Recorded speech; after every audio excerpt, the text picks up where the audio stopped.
जय हिंद दोस्तों। थोड़ा सा वीडियो बनाने में व्यस्तता के कारण से कुछ वीडियो बनाने में देरी हुई, इसके लिए क्षमा चाहते हैं। आज हम लोग बात करेंगे बौद्ध धर्म के बारे में। बौद्ध धर्म के जो संस्थापक महात्मा बुद्ध को माना जाता है। थोड़ी सी महात्मा बुद्ध के जीवन के बारे में थोड़ा सा परिचय कर लिया जाए और यह देखा जाए कि महात्मा बुद्ध का जन्म 563 ईसा पूर्व में कपिल वस्तु में लुम्बिनी नामक जगह पे हुआ था। कपिल वस्तु नेपाल में स्थित तराइन क्षेत्र में पड़ता है। कपिल वस्तु कहाँ पड़ता है? तो नेपाल में स्थित है, तराइन क्षेत्र में पड़ता है। ठीक है, वहीं पे इनकी जन्म हुआ है। ठीक है, उनके पिता का नाम उनके पिता का नाम शुद्धोधन तथा माता का नाम महामाया था। पिता जो है एक शाक्य गणराज्य के प्रधान थे। ठीक है, अर्थात कि वहां के राजा थे। ठीक है, जबकि माता का ताल्लुक जो था वह कोकिया वंश से थे। ठीक है, महात्मा बुद्ध का बचपन का नाम सिद्धार्थ था। ठीक है, और उनके जो महात्मा बुद्ध की जैसे ही जन्म होती है उसके कुछ दिन बाद उनकी माता के देहांत हो जाता है। ठीक है, तब आखिर छोटा बच्चा का पालन पोषण कैसे हो, तो पिता शुद्धोधन जी का शादी उनकी शाली का है या महात्मा बुद्ध की मौसी प्रजापति गौतमी से होती है, जो महात्मा बुद्ध की लालन पालन करती हैं। ठीक है, यहीं पे एक थोड़ा सा छोटा सा पॉइंट जान लिया जाए कि प्रजापति गौतमी जो थी वह बौद्ध धर्म में शामिल होने वाली पहली महिला थी। जो वैशाली में जब महात्मा बुद्ध जी आए थे प्रचार प्रसार करने के लिए, तो वह वहां पे गई थी।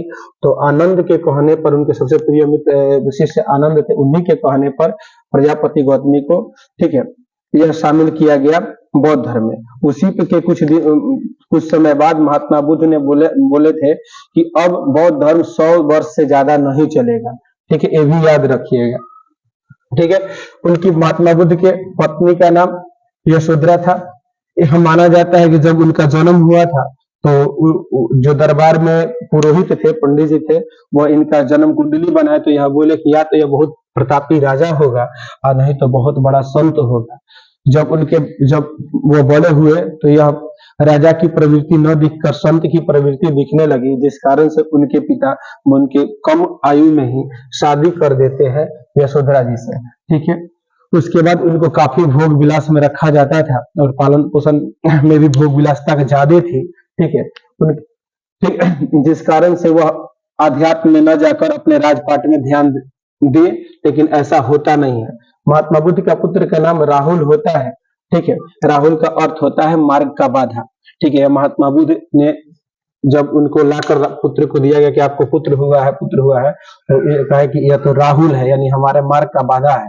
ठीक है, तो राहुल का अर्थ होता है मार्ग का बाधा। अब महात्मा बुद्ध से एक जुड़ी कहानी है। जब महात्मा बुद्ध अपने क्षेत्र में भ्रमण के लिए निकलते हैं तो वह पाते हैं पहले एक वृद्ध व्यक्ति को। वह कहते हैं कि सभी लोग वृद्ध होंगे, ठीक है, हम भी वृद्ध होंगे, आप भी वृद्ध होंगे, अर्थात यह जीवन में क्या करना है जब सबको वृद्ध होना है। आगे मिलते हैं, एक बीमार व्यक्ति मिलता है। बीमार व्यक्ति को जब देखते हैं तो कहते हैं कि यार हम भी बीमार होंगे, आप भी बीमार होंगे, सभी लोग बीमार होगा, तो फिर ऐसा जीवन क्यों। आगे जब चलते हैं तो एक शव मिलता है उनको। शव को जब देखते हैं तो कहते हैं यार सभी को मरना है, हम भी मरेंगे, आप भी मरेंगे, मरिएगा साथी से अपने बोलते हैं। जब सबको मरना है तो यह हाय तो क्यों, आखिर यह क्या है जिंदगी। आगे जब बढ़ते हैं तो एक सन्यासी मिलते हैं जिनके चेहरे पे चमक थी। ठीक है, और सारे चीज से मुक्त थे, न दुख की चिंता, न सुख की चिंता, ठीक है, न ऋतु की चिंता, हर एक जगह मस्त थे। ठीक है, उनको लगता है कि यही ना जिंदगी है, ऐसा ही जिंदगी होता है। ठीक है, और घर आते हैं, फिर वैशाख पूर्णिमा के दिन 29 वर्ष की आयु में अपने गृह को त्याग देते हैं। इस घटना को इतिहास में महाभिनिष्क्रमण के नाम से जाना जाता है। ठीक है, गृह त्यागने के बाद महात्मा बुद्ध वैशाली पहुंचते हैं।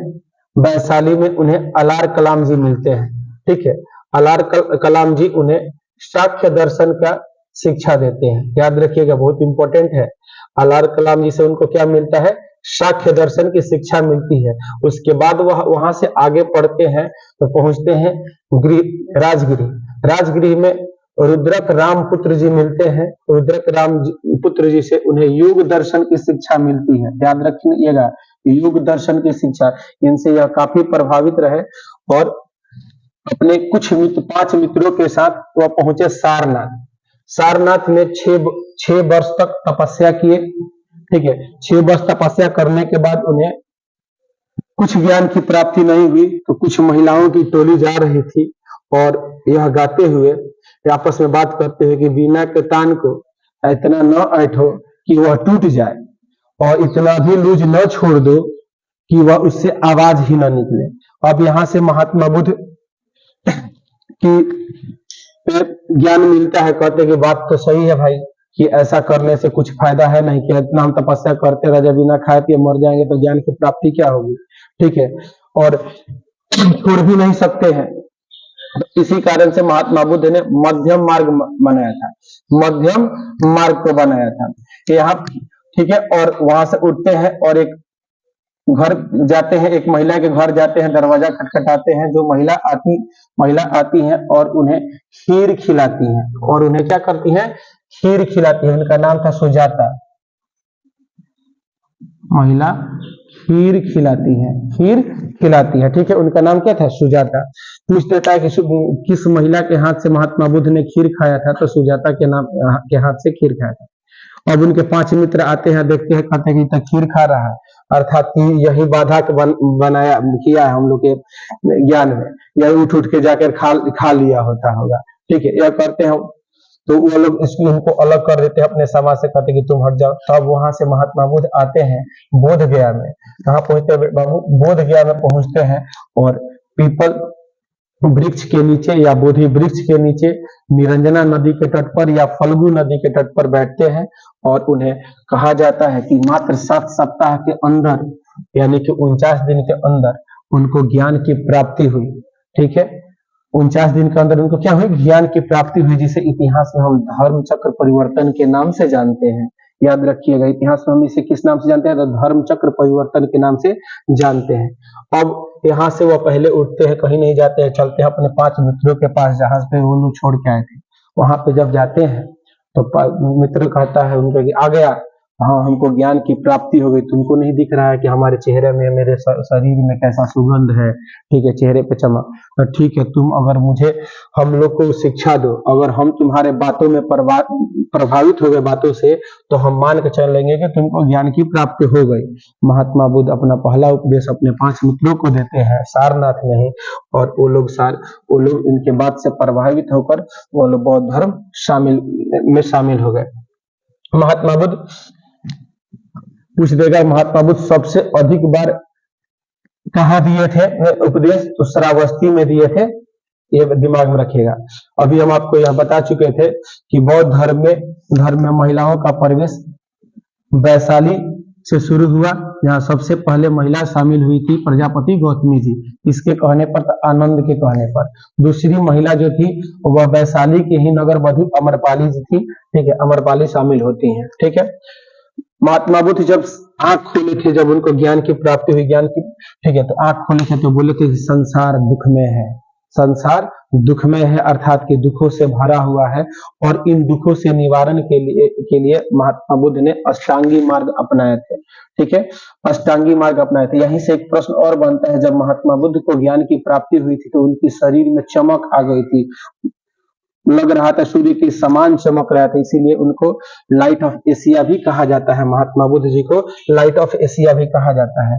अगर आपसे यह कोई पूछ दे कि लाइट ऑफ एशिया नामक पुस्तक किसने लिखा था, तो एडविन आर्नोल्ड, एडविन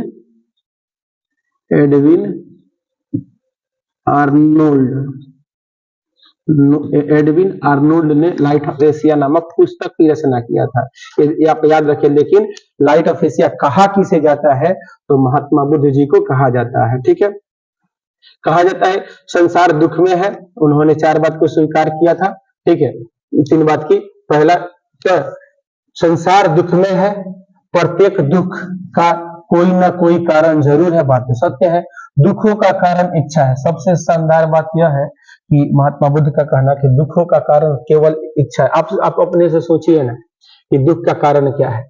हम आज हमसे हमारे पिताजी हमसे अगर इच्छा किए होंगे कि हम बड़ा होंगे तो उनकी बुढ़ापा में सहारा बनेंगे, और हम उन्हें छोड़कर चले जाए यहाँ से कहीं दूसरे जगह जॉब करना, उनको छोड़ गया, मतलब पूछे ना तो उनको दुख होगा। हम अगर अभी सोचे हैं कि हमारे हर एक खर्चा पापा पिताजी हमारे दे, ऐसा इच्छा किए हैं और वो न देंगे तब मुझे दुख होगा। अर्थात कि आप अपने से सोच के देखिएगा कि जितना दुख होता है सबका कारण इच्छा ही है, इसमें कोई शक नहीं है। इच्छा पर नियंत्रण किया जा सकता है, यह महात्मा बुद्ध जी का कहना मानना था कि इच्छा पर नियंत्रण किया जा सकता है। इसी के लिए उन्होंने 8 अष्टांगी मार्ग को 8 गो चीज बताए थे कि ठीक है, उसी को अष्टांगी मार्ग कहा जाता है। नियंत्रण कर सकते हैं हम अष्टांगी मार्ग को अपना के। पूछ देता है, इस धर्म में आत्मा ईश्वर के बारे में विश्वास नहीं था, ना इस धर्म के लोग आत्मा के बारे में जानते थे, ना ईश्वर के बारे में कुछ कहते थे लोग, ठीक है, परंतु पूर्व जन्म पे विश्वास रखते थे। याद रखिएगा, परंतु वह क्या करते थे, पूर्व जन्म में विश्वास रखते थे। बौद्ध धर्म के त्रिरत्न है, बौद्ध धर्म के त्रिरत्न है, यह कहा जाता है। इसमें पबज्जा संस्कार करा के शिक्षा ग्रहण किया जाता है, ठीक है। जैसे बौद्ध हिंदू धर्म के जो बात है उसमें उपनयन संस्कार किया जाता है, ठीक है, अर्थात कि जनेऊ किया जाता है। शिक्षा जब भी दिया जाता है तो बच्चों का बाल मुंडवा के उसके बाद गुरुकुल में भेजा जाता था। इसी प्रकार से बौद्ध धर्म में शिक्षा देने की जो बात थी उसमें पबज्जा संस्कार कराया जाता था, उसके बाद शिक्षा बिहार में शामिल किया जाता था। उसमें आपसे 3 चीज बुलवाया जाता था कि बोलिए, बुद्धम शरणम गच्छामि, बुद्धम शरणम गच्छामि पहला, दूसरा था धम्मम शरणम गच्छामि, दूसरा क्या था, धम्मम शरणम गच्छामि, और तीसरा था बाबू संगम शरणम गच्छामि, संगम शरणम गच्छामि, ठीक है। इसी को बौद्ध धर्म में त्रिरत्न के नाम से जाना जाता था। अब इसी में पूछेगा बौद्ध धर्म के त्रिपीठक क्या है, तो हम आपको पिछले वीडियो में आपको यह बता चुके थे। बौद्ध धर्म की 4 संगति हुई थी, वो ट्रिक के माध्यम से बताए थे। इसमें वीडियो ज्यादा लंबा हो जाएगा, इस कारण से उसको ऐड नहीं किया, आप पिछला वीडियो देख लीजिएगा, ठीक है। उसमें बताया था कि पहला जो बौद्ध संगति पाटलिपुत्र में हुई थी उसमें सूत पीटक और विनय पीटक की रचना हुई थी। सूत पीटक की रचना आनंद जी ने किया था, जबकि विनय पीटक की रचना उपाली जी ने किया था। सूत पीटक की रचना आनंद जी ने, जो महात्मा बुद्ध के सबसे प्रिय शिष्य थे, ठीक है, जबकि विनय पीटक की रचना उपाली ने किया था।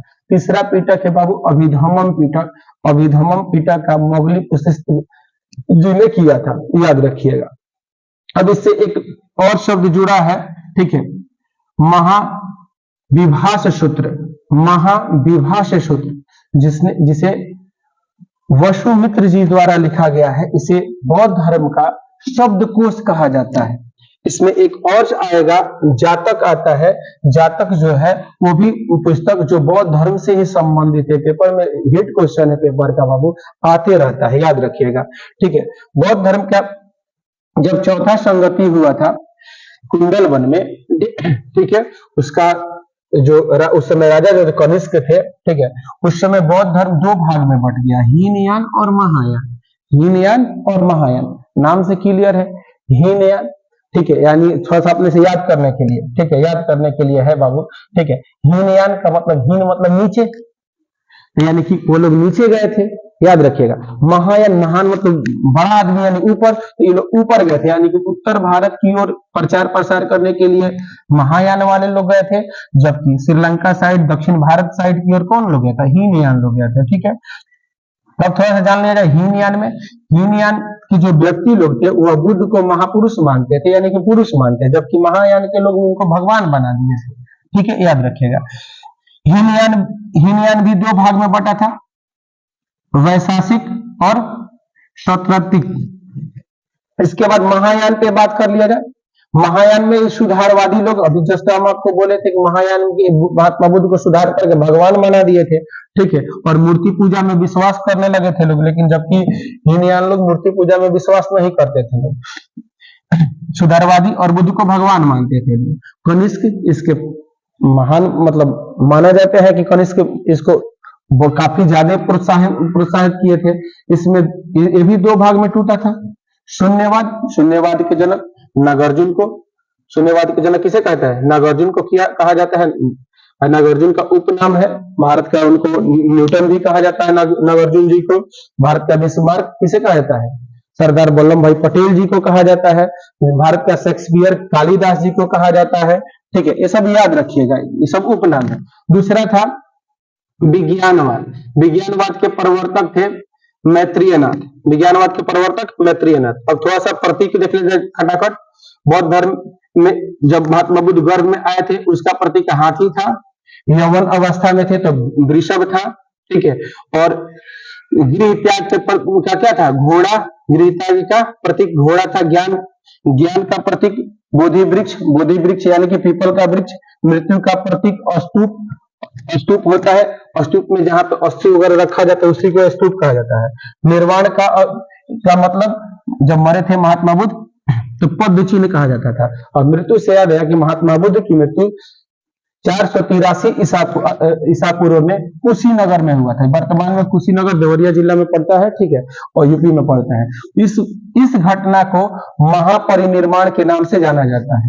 यह इसका एक कारण था, महात्मा बुद्ध को काफी भूख लगी थी। ठीक है, और जिस कारण से वह पावापुरी में एक चंद नामक सोनार जी के घर जाकर कहा जाता है कि मदरा क्या है मांस खाए थे। ठीक है, लेकिन कहीं कहीं इतिहास में बहुत चीज लिखा है, यानी कि खाने से उनके पेट में बीमारी होती है और धीरे धीरे जाके वह क्या होते हैं, कुशीनगर में जाके उनकी देहांत हो जाती है और मर जाते हैं। कब? तो 483 ईसा पूर्व में, याद रखिएगा।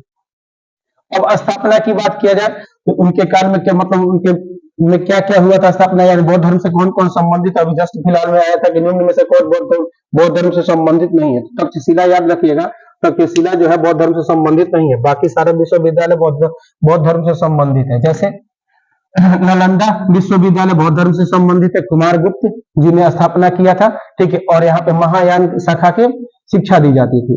दूसरा है विक्रमशिला विश्वविद्यालय। विक्रमशिला विश्वविद्यालय को पाल वंश के शासक धर्मपाल जी ने किया था। यहाँ पे ब्रजयान शाखा की शिक्षा दी जाती थी। तीसरा है उन्दतीपुरी विश्वविद्यालय जो गोपाल ने किया था, और कहा बिहार शरीफ में स्थित है। अब इस समय शासक कौन कौन थे? ठीक है, तो जान लीजिएगा। बिंदुसार, अशोक, अजातशत्रु, कालाशोक, हर्षवर्धन और कनिष्क। इंपॉर्टेंट है कि पूछ देगा कि कौन कौन बौद्ध धर्म से संबंधित राजा है, तो याद रखिएगा कौन कौन थे। तो बिंबिसार, अशोक, अजातशत्रु, कालाशोक, हर्षवर्धन और कनिष्क। नोट में आप एक याद रखिएगा, बौद्ध धर्म की जो पहली मूर्ति बनी थी वह मथुरा शैली में बनी थी। बौद्ध धर्म की जो पहली मूर्ति बनी थी वह मथुरा शैली में बनी थी, जबकि बौद्ध धर्म की सबसे अधिक मूर्ति जो है किस शैली में बनी है? तो गांधार शैली में, याद रखिएगा। ठीक है, ये था हमारा बौद्ध धर्म। ठीक है, कल मिलेंगे जैन धर्म को लेके। थैंक यू दोस्तों।